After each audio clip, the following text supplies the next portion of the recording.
चलिए जी, अब हम देखते हैं लेट फिजिकल चेंजेस यानी पेट्रीफैक्शन को देखते हैं। What is पेट्रीफैक्शन? पेट्रीफैक्शन की अगर हम डेफिनेशन करें तो पेट्रीफैक्शन की डेफिनेशन ये बनेगी, rotting of the soft tissues of the dead body. ठीक है, इसको आपने आगे पीछे 2-3 लफ्ज़ लगा के प्रॉपर डेफिनेशन बना लेनी है। ठीक हो गया। उसके बाद और भी हो सकती हैं, कहता है जी petrifaction can also be replaced by other changes like adipocere formation, mummification वगैरह, depending on the environmental condition. ठीक है, इसमें जो कम्प्लेक्स टिश्यूज़ हैं वो छोटे छोटे स्मॉलर कंपोनेंट्स में डिस्ट्रॉय हो जाएंगे, डिसइंटीग्रेट हो जाएंगे। ठीक है, कौन कौन से फैक्टर अफेक्ट कर सकते हैं पेट्रीफैक्शन के प्रोसेस को? टेम्परेचर, वाटर की मौजूदगी कि वो पानी में है या बाहर ओपन इन्वायरमेंट में पड़ी हुई है dead body, and bacterial content कितना है। ठीक है, जितना ज़्यादा होगा उतनी तेज़ हो जाएगी पेट्रीफैक्शन। अगर टेम्परेचर की बात करें तो जो डिकम्पोजिशन यानी पेट्रीफैक्शन का प्रोसेस है वो 50 से 60 फ़ारेनहाइट पे स्टार्ट हो जाता है। ठीक है, और ज़्यादा फेवर्ड बहुत ज़्यादा क्या यानी इसका ऑप्टिमम टेम्परेचर क्या होगा? 70 to 110 फ़ारेनहाइट। ये याद रखिएगा स्केल। फ़ारेनहाइट और सेल्सियस को आपस में मिक्स नहीं करना आपने, ये फ़ारेनहाइट के अंदर ये वैल्यूज़ दी हुई हैं। The process is retarded between 110 to 220 degree Fahrenheit. Okay, क्योंकि ये कंडीशन है जिसे कहते हैं मम्मीफैक्शन। तो इस जब टेम्परेचर ज़्यादा होता है तो इस प्रोसेस के होने के चांसेस होते हैं। ठीक है, तो उस वक्त पेट्रीफैक्शन वगैरह नहीं होगी, सिर्फ मम्मीफिकेशन होगी। अवेलेबिलिटी ऑफ मॉइस्चर वगैरह जो है वो भी इफ़ेक्ट करती है। बॉडी के अंदर इनफ मॉइस्चर मौजूद होती है जो कि डिकम्पोजिशन के अंदर इन्वॉल्व है, और प्रेजेंस ऑफ एयर जो है वो पेट्रीफैक्शन के अमल को तेज़ कर देता है। एब्सेंस ऑफ एयर जो है वो स्लो कर देगा।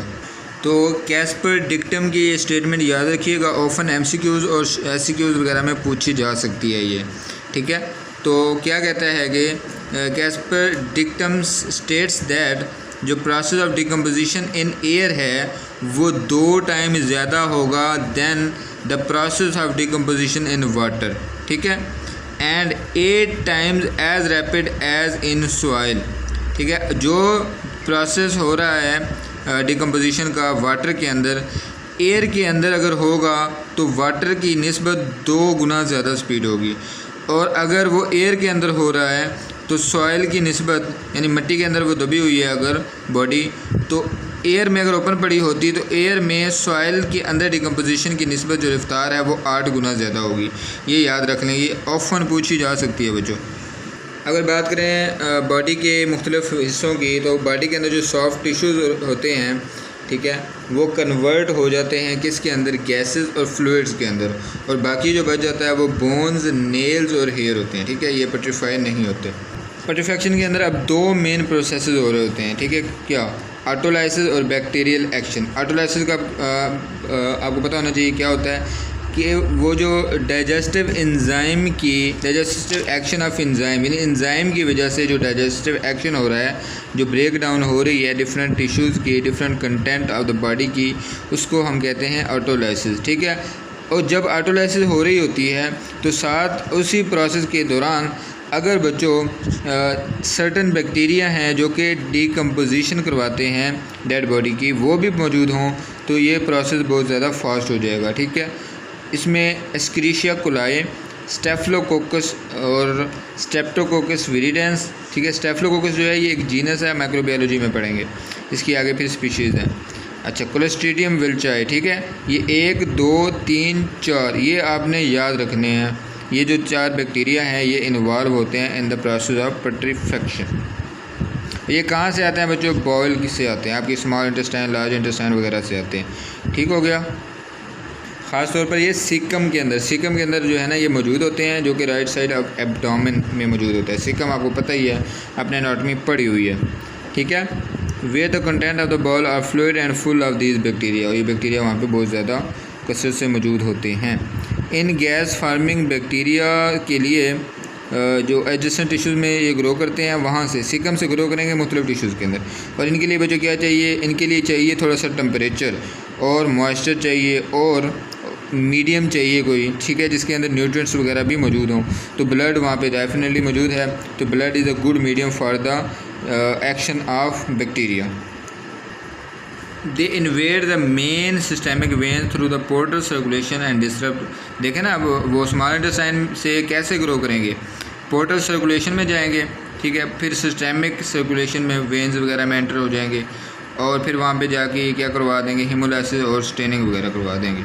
अब जरा स्टेनिंग को देखें, स्टेनिंग कहाँ से स्टार्ट होती है बच्चों, वही तरीकाकार है, राइट साइड से स्टार्ट होगी, ठीक है, ऑफ द एब्डोमेन, और फिर ये क्या करेगी, ये जनाब, और ये बॉडी जो है अगर बैक अपनी पोजीशन पे पड़ी हुई है तो वो राइट साइड से स्टार्ट होगी। सबसे पहले कलर होगा डार्क ब्राउन, फिर ग्रीन में कन्वर्ट हो जाएगा। क्यों हुआ ग्रीन कलर बच्चों, सल्फ्यूरेटेड हाइड्रोजन और सल्फ मेथिओग्लोबिन की वजह से। यहीं से फिर ये एक्सटेंड करेगी, ठीक है, दूसरे पार्ट ऑफ एब्डोमेन में, और फिर फ्रंट ऑफ चेस्ट और रूट ऑफ नेक की तरफ जो है, और फिर कहाँ जाएगी, शोल्डर्स की तरफ जाएगी। ये देखें, ये राइट साइड से ये बैक्टीरिया वगैरह की जो है ये मूवमेंट हो रही है मुख्तलिफ बॉडी के अंदर, और डिस्कलरेशन भी सबसे पहले राइट साइड पे अपीयर होगी, और वो आपको बता दिया कैसे मूव करेगी। आगे तकरीबन 3 स्टेजेस होती हैं। एक होती है बच्चों मार्बलिंग स्टेज, दूसरी है स्किन स्लिप स्टेज, और तीसरी है बच्चों ब्लोटिंग स्टेज, ठीक है। फर्स्ट ऑफ ऑल देखें जी, कलर चेंजेस हो रहा है, ब्लैक से ब्राउन हो जाएगा, और वेन्स जो हैं, वेन्स इन दीज एरियाज ये प्रोमिनेंट हो जाएंगी। क्योंकि इसके अंदर गैसेस जो हैं वो एक्यूमुलेट हो गई हैं, ठीक है। अब ये गैसेस की एक्यूमुलेशन की वजह से जो रिकम्पोजिशन हुई है, इसको अब हम कह रहे हैं मार्बलिंग स्टेज, ठीक है। अगर आपने वेन का इंसिजन किया तो आप गैस बबल्स को ऑब्जर्व कर सकेंगे, ठीक है, गैस फॉर्मेशन हो रही है, मार्बलिंग स्टेज। और इसमें ब्लिस्टर्स भी बन जाते हैं, ठीक है। स्किन जो है, अब क्या होगा, epidermal layer of the skin gets loosen from the dermal layer, ठीक है। अब ये जो एपिडर्मल लेयर है ना, ऊपर से लूज़ हो जाएगी, ठीक है, तो इसको हम कहते हैं स्किन स्लिप स्टेज, ठीक हो गया। और जो ये जो ब्लिस्टर्स बने हैं, ब्लिस्टर्स आपको पता है ना, छाले बन जाते हैं जलने की वजह से, अच्छा, इस उनको कहते हैं ब्लिस्टर्स वगैरह बन जाते हैं, ब्लिस्टर्स टाइप आपको अपीयरेंस मिलेगी, ठीक है। ये तकरीबन 2 से 4 इंचज़ के होते हैं। तो बाज़ औक़ात इन ब्लिस्टर्स की वजह से हम इसको यानी ये एक तरह का आर्टिफैक्ट है, पोस्टमार्टम में आ सकता है। हम उस स्टेज को जो स्किन स्लिप स्टेज है उसको यानी गलती से हम ये समझ सकते हैं, हमने यानी जो पोस्टमार्टम कर रहा होगा वो ये समझ सकता है, वो इसको as a wet burns scars के तौर पर ले सकता है कि जी ये स्किन स्लिप स्टेज जो है, हालांकि हुई तो स्किन स्लिप स्टेज है, तो उसे ये लग सकता है कि ये वेट बर्न्स की वजह से जो स्कार्स बने हैं ये वो हैं, ठीक है। तो ये मिसअंडरस्टैंडिंग काज कर सकता है, आर्टिफैक्ट काज कर सकता है, skin slip stage. Next stage है जी ब्लोटिंग स्टेज, ठीक है। गैसेस की फार्मेशन और लिबरेशन की वजह से कौन कौन सी गैसेस, सल्फ्यूरेटेड हाइड्रोजन, मीथेन और अमोनिया की वजह से क्या होगा, डिसएग्रीएबल स्मेल पैदा हो सकती है।